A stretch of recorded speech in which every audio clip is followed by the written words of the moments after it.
I recalled that I'd had the vial for nearly a year, since the cough I picked up last winter, and yeah, it was the same vial, with about the same number of residual pills and the smear of blue paint on the cap. So the little quivers were starting up around the heart, and the higher brain parts were thinking explanations. Maybe I lent it to someone and forgot about it, and he lent it to someone else, etc., and it ended up here. I put it back and went out into the loft and looked out the window. As I'd expected, I was in Tribeca.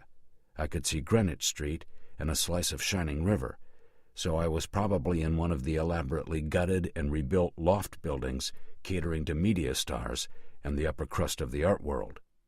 Running along under the window was a long painted shelf full of family photographs, and I glanced at them casually, as one does with the photographs of someone else's family, and then looked at them again, and looked at them again, each one, and now my heart was really pounding, and fat drops of sweat burst out all over my face because it was my family in all the pictures, mine and Lottie's, my dad in his jaunty cape, and my mother when she was young with her 2 children in our best white outfits, and Lottie's parents and her grandparents from old Europe, all photographs I'd seen throughout my married life.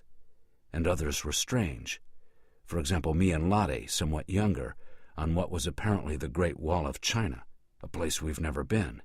That I can recall. I went exploring on wobbly legs. Bedrooms for the kids, and in them I recognized a lot of their gear, although Milo had a better computer than he does in real life, and Rose's room with her stuffed animals and a big corkboard for her drawings. The huge living room held a good collection of contemporary art on the walls, including one work by Wilmot Jr., that painting of Lottie and Milo I'd given her for our 5th anniversary, plus comfortable, expensive furniture, a great black piano lurking in the corner, shiny, hideous, the kitchen all a la mode, granite counters, Sub-Zero fridge, with pictures of my kids, their school stuff magneted up there, the Vulcan range, Lottie's stained and worn cookbook on its stand in the corner. So then I thought, this must be a drug thing, some strange reaction to the drug, like the Velasquez.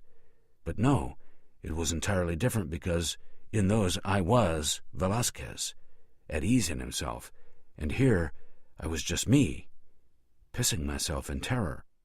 But I had to see it all, so I followed my nose, chasing the turpentine scent to a door, and when I went through there was the studio, skylighted, spacious, with a big oak Santa Fe easel smack in the middle, with the latest, by the supposed me, on it. I seemed to be doing groups now, a big one, maybe 4 by 6 feet.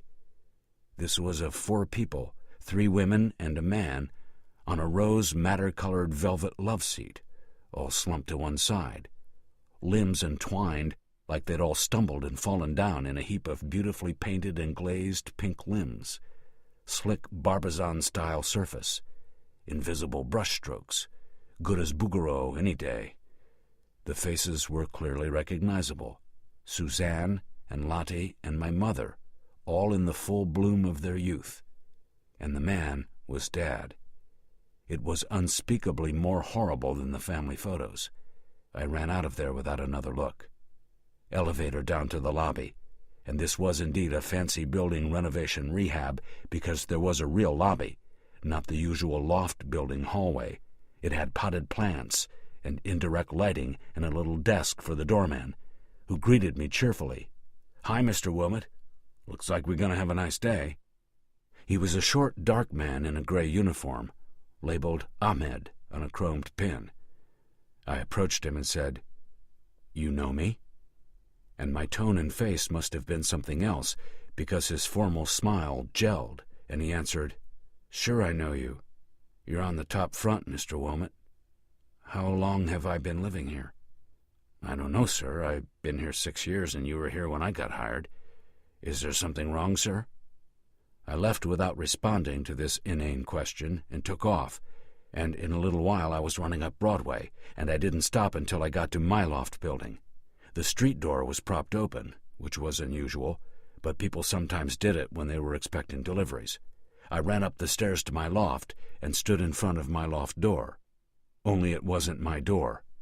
My door has the original battleship gray paint with a universe of old chips and stains I know like the palm of my hand. And the door I was gaping at now was new and painted a cheery cerulean blue, and it had a brass card holder and an engraved card stuck in it bearing an unfamiliar name. It took me a while to push my door key in the hole. My hands were shaking so badly, but in any case the key wouldn't turn. I pounded on the door until I skinned my knuckles, but there was no answer. So I went down the stairs to Bosco's, not running anymore, but slowly, like if I moved fast now, the world would shatter. Bosco's door was painted shiny red. Bosco was still in the hospital, but I knew that Connie had moved in so she could be in town while he was recovering. I knocked. The door opened, and there was a tall, athletic black man standing there, looking at me inquiringly. "Where's Connie?" I said. "Who?" said the guy. "Connie Bosco. This is her husband's loft." "Sorry, there must be some mistake. This is my loft." "No, Bosco's been living here for over 20 years, I insisted. "No, you must have the wrong building. This is 49 Walker." "I know it's 49 Walker, goddammit. I live upstairs on 5. I've been living there for years. What the fuck is going on here?" The guy's face tensed up then, and he started to close the door. He said, "You need to take a break, boss. Patty Constantine lives up there, and I doubt you live with her and Yvonne. I don't know who you are, but you sure as hell don't live in this building." He slammed the door.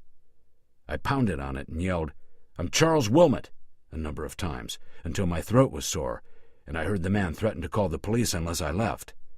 So I did. When I reached the street, I was crying, just blubbering like a little lost kid. I was saying, "Okay, change back now, change back." But it kept on being the same merciless 21st century New York, except that I'd been squeezed out of it like a zit and replaced by a painter who was doing just fine and was still married to the woman he loved and was painting just the kind of stuff I could have done and wouldn't. Then I had my cell phone in my hand, and I was punching Mark's private number. Not Lottie. Never Lottie, because she couldn't see me this way. She couldn't know about the drug or any of that. And what if she confirmed it, that we all of us lived in that beautiful rich guy's loft together, and all my memories of the last 20 years were false? Mark answered, and I jabbered, and he said he was with a client and couldn't talk, but he'd try to break away, but for Christ's sake calm down. In fact, his voice through the tiny earpiece was calming. It was contact with someone who knew me, the real me. I took some deep breaths and felt the sweat start to cool on my face and agreed to meet him at Gorman's in half an hour. The lunch rush was just clearing out when I got to the saloon, and I took a seat at the bar. "Where's Clyde?" I asked the young woman behind the bar. I'd never seen her before, and Clyde has been the day barman at Gorman's since the Beam administration. "Clyde?" she said, clueless, obviously, and my inside started to wobble again, and I ordered a martini to make them stop. I drank it and ordered another one, and I noticed that my Hillary painting wasn't up on the wall anymore. It had been replaced by a framed vintage prize fight poster. I asked the girl what happened to it, and she said she didn't know what I was talking about, and I was about to give her an argument. In fact, I was yelling at her, when Mark came in and dragged me to one of the corner tables and asked me what the fuck was up with me.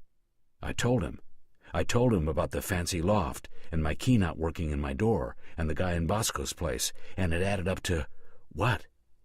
Someone had stolen my life and replaced me with someone else? And even as I said the words, they seemed the very definition of crazy to me. A short step from conversations with space aliens and the messages from the CIA. But he heard me out and then said, "We got a problem, kid." "We?" "Oh, yeah. I just guaranteed Castelli you're going to do his ceiling, and now you're having a nervous breakdown on me." A little glow of hope here. "So the ceiling is a real job, and I, wouldn't have taken a job like that unless I was a starving hack commercial guy, would I?" "I don't know, Chaz. Maybe you needed a break. Maybe you're fascinated by Tiepolo. Who knows what artists will do? Hockney did all those Polaroids for years." "Fuck Hockney," I said, louder than I had intended, and people in the bar looked our way. "And fuck you. What happened to my Clinton painting?" "What are you talking about, Chaz?" "What Clinton painting?" "That one. The one next to the bar that's been there for years. And the bartender's wrong." "Chaz, calm yourself the fuck down. Just tell me who I am." I was shouting now, and he replied in just the sort of soothing voice that does more than anything else to inflame incipient madness. "What good would that do, man? If you're as nuts as you say, you could be imagining me saying just what you want to hear. Or the opposite. Look, let's get out of here. You're going to get 86'd if you keep screaming like that." He threw some money on the table, more than necessary to cover our tab with a generous tip, and hustled me out into the street. There he used to sell to call his black car, and in a few minutes it appeared and we got in, which was fine with me at that point. Black car, Mark talking on his cell to some client, a normal situation. He wasn't particularly concerned with what had happened to me, so why should I be? Yes, crazy logic, but just then that was all the logic I had.